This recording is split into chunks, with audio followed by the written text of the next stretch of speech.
lighting people, LightFair 2023 takes place at the Jacob Javits Convention Center in New York City the week of May 21st. And as I was putting together my agenda or itinerary for the trade show and conference, I began to become inspired by all the lighting people that I'll see and also the great new features that have been added to the show. So I reached out to the show organizers to see if they could tell me more about what's going down and provide some insightful updates for how the show registrations are tracking. And they agreed to come on here and share their insights with the lighting community. So we're joined today by two executives from LightFair. First, we have the LightFair show director, Dan Darby, and also we have the executive director of customer relations, Leah Tranakos. Dan, Leah, I'm so glad you're both here. Dan, let's start with you. How is LightFair 2023 tracking compared to past years? Yeah. Hey, Al, thanks so much for having us here with you.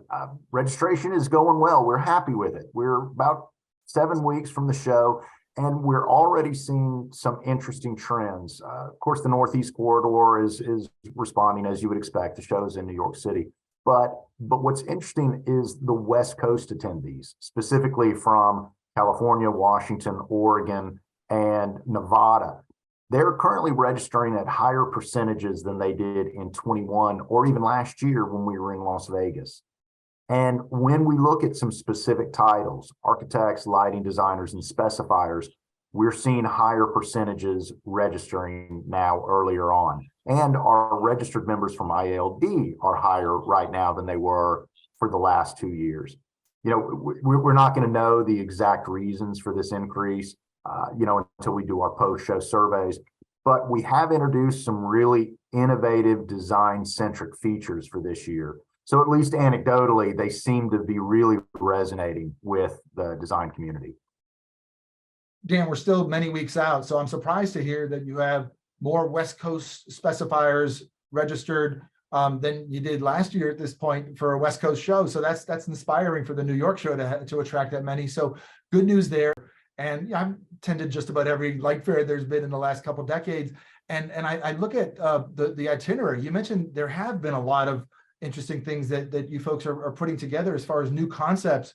There's a lot there. Tell us, kind of give us a list of what people who maybe haven't seen LightFair in a while, or maybe just went last year, but what new things will we see at LightFair this year, Dan? So a lot of new great things. And actually, I'll start and I'll let Leah jump in as well, because she really is the architect of so many of these events. So, I'm just going to start back with the designery, which we introduced in 2021. While we were at LightFair 22 in Las Vegas, one of our owners, ILD, came to us and said, you know what, the designery is good, but it could be great. And we would like to take over the designery, and it is now the ILD designery, and they have curated all of the on-floor content within the designery and redesigned actually the designery. In the same conversation, our other owners, IES, said, you know what, the on-floor theater, the really large on-floor theater, is really a good form that we would like to take over. And so the two associations really have taken over our on-floor events, and I think the members and just the industry people at large are really going to be excited about what they're going to learn in those events. So those are reimagined features that have been in the show for the last few years. But Leah, I'm going to pitch it over to you. If you will tell us about the ILIs and the tours, everything else going on. Okay, thanks, Dan. Hi, everyone. So I think one of the most exciting things that is new at LightFair is the IALD, Immersive Lighting Installations. And so this is a judged competition. The installations are being designed and developed through collaborations between leading New York City-based design firms and innovative manufacturing brands. And the installations will showcase lighting through experiences and art forms. So not just, your typical fixture that you would see in an exhibit booth, but this is, touching on emotions and the art side of the industry, which is, what people really enjoy seeing. And so these are being, they have a theme, and that theme this year for this year's show is on circular economy. So, giving back to and recycling under that theme. Well, it's a worthy theme, but I think the biggest thing that inspires me about the ILI, the Immersive Lighting Installations, is that it's experiential. It's like you can see light fixtures on a table and in a specifier office.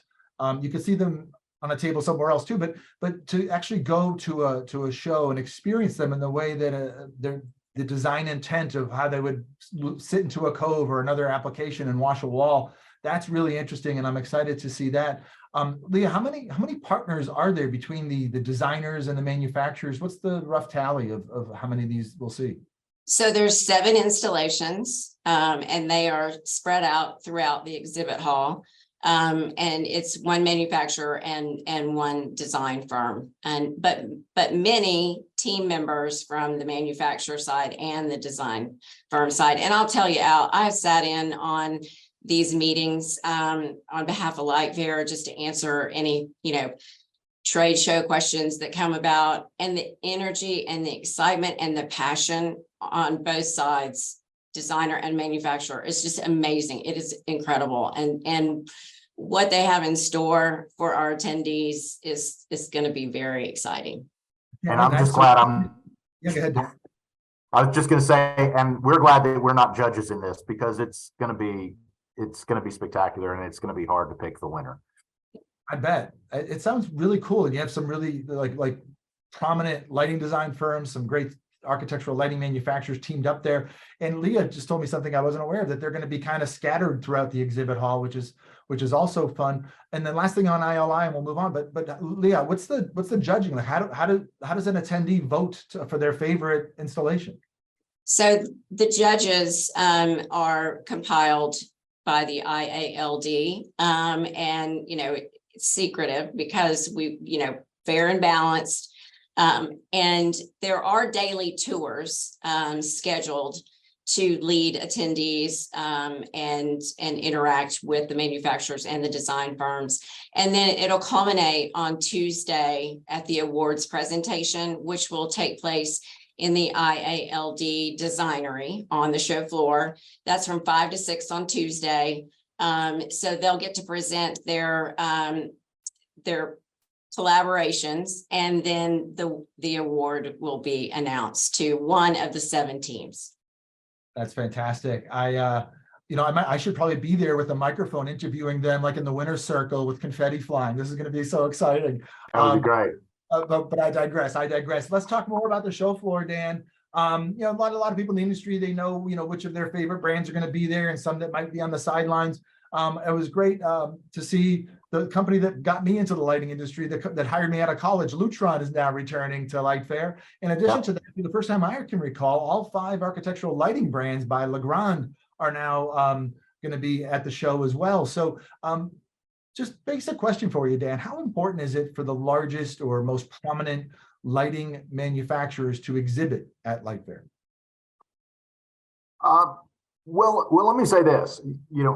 All of the industry's brands are important to LightFair, and it's important really to the entire industry for LightFair to host, the full range of lighting product and controls at our show, and certainly we'll have this at this year's event.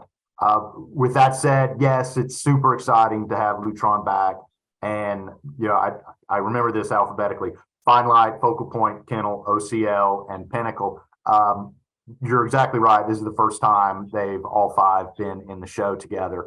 And I do suspect that their area and their lounge is going to be super frequented at the show. We would be remiss if we didn't also mention and thank, Crestron, Samsung, Ledra, Leah, help me, Amerlux, WAC, Keystone, Ledvance, ALP, WAC, Modern Forms, our loyal exhibitors year over year. But everyone's important. We could list everybody. And that's the thing about LightFair for me, is whether I've worked for a big company or a small company, it's always an important event. And sometimes I make that connection with someone who it's a new relationship that starts, and it happens in a booth, it happens in the hallway, it happens outside of the convention center, but we're both in town for this event. And yes, the big names are great, the big booths are great, but at the same time, sometimes you can stumble upon that fixture that solves a problem, or that technology that's up and coming that you learn more about from that company that has a 10 by 20 and isn't the household name. So that's why I'm looking forward to this LightFair for that reason and many more. And Leah, when we look at kind of the design aspect of this, and I the other two show owners in addition to you folks are the IALD and the IAS, and I see both of you at those conferences. Leah, I see you talking to lighting designers and other lighting specifiers at those conferences. It was great to hear Dan's answer earlier about how more of those are coming back and it's geographically diverse as well. How will we get even more of that specification community to come to LightFair this year and then again in 25 and 27 down the road?